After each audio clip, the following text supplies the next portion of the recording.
Graduation শেষ করে এখন প্রাইমারি স্কুলের শিক্ষক হচ্ছে, একটা সরকারি চাকুরি তাকে এই দিকে আগ্রহটা তার তৈরি করছে, কিন্তু গ্রেড দেওয়া হচ্ছে 13 গ্রেড।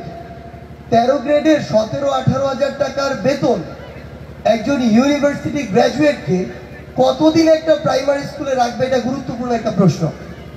সো আমরা যদি বর্তমান আর্থসামাজিক প্রেক্ষাপট বিবেচনায় আমরা আমাদের শিক্ষা ব্যবস্থাকে আরো স্ট্রং করতে চাই, আমাদের গোড়াটাকে শক্ত করতে চাই, আমাদের বর্তমানে বাংলাদেশের যে মূল্যস্ফীতির অবস্থা, একজন সন্তানকে পড়াশোনা করানোর যে খরচ, সেই জায়গায় আমরা মনে করি যে আমরা আমাদের শিক্ষা ব্যবস্থাকে সামনের দিকে এগিয়ে নিয়ে যেতে হলে এই সরকারি প্রাইমারি স্কুল এবং সরকারি যে হাই স্কুলগুলো রয়েছে এগুলোর শিক্ষকদের গ্রেড অন্তত 10ম গ্রেডে নিয়ে আসা উচিত।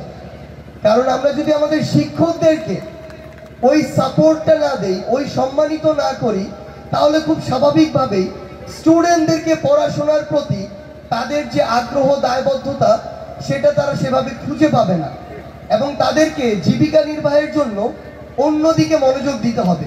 সো দুই দিকে মনোযোগ দিয়ে খুব স্বাভাবিকভাবেই আমাদের স্টুডেন্টদের যে কাঙ্ক্ষিত অগ্রগতি সেটা আমরা দেখতে পাবো না। সো আমরা শুধুমাত্র স্টুডেন্টদের নিয়ে যেমন কাজ করব, আমাদের অবকাঠামোর দিকেও লক্ষ্য রাখতে হবে, আমাদের সম্মানিত যারা শিক্ষক রয়েছেন তাদের দিকেও লক্ষ্য রাখতে হবে। আমরা আমাদের জায়গা থেকে সর্বোচ্চ চেষ্টা করব যে কোনোভাবে হোক, সরকারের জায়গা থেকে হোক কিংবা প্রশাসনের জায়গা থেকে কিংবা রাজনৈতিক ব্যক্তিত্ব যারা রয়েছেন তাদের জায়গা থেকে যেভাবে সহযোগিতা করা যায় আমরা করব।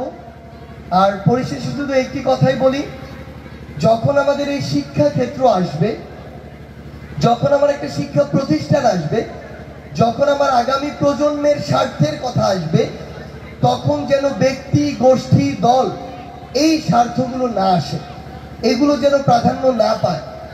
কারণ একটা জেনারেশন পুরো একটা এলাকা না, পুরো একটা দেশকে প্রভাবিত করে। এখানে আজকে যারা 1000 জন সাপোজ আছে, তারা হয়তো আজকে থেকে 20 বছর পরে বাংলাদেশের গুরুত্বপূর্ণ 1000 সেক্টরে কাজ করবে।